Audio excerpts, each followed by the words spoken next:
কারণ প্রার্থনা দুই রকম হয়, একটা হচ্ছে নিষ্কাম প্রার্থনা, একটা সকাম প্রার্থনা। আমার বাবা ভালো হয়ে যান, আমার মা ভালো হয়ে যাক, আমার পরিবারের ভালো হোক, আমার সন্তানের ভালো হোক, এই যে প্রার্থনা করছি এগুলো সব সকাম প্রার্থনা।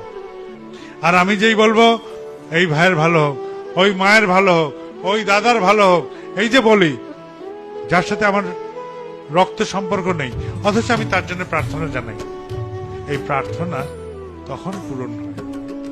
সকাম প্রার্থনা এটাকে বলে নিষ্কাম প্রার্থনা।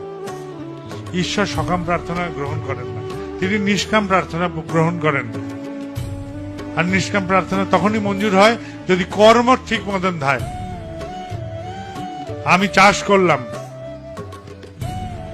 লাঙ্গল দিলাম, বীজ বপন করলাম, আর একজন আমার জন্য প্রার্থনা জানালো, তখন বৃষ্টি এলো।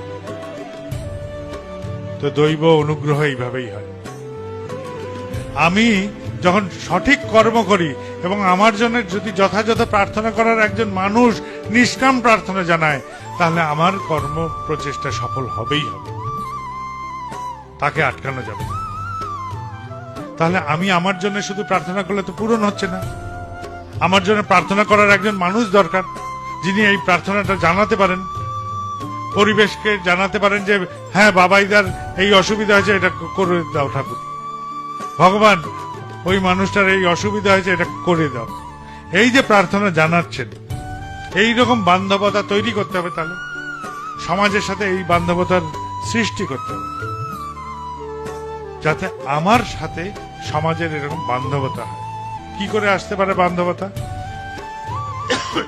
যদি আমার সবচেয়ে প্রিয় জিনিস আমি দিই, সমাজের কাছে আমার সবচেয়ে প্রিয় যা তা যদি দিই, তবে বান্ধবতা চিরস্থায়ী।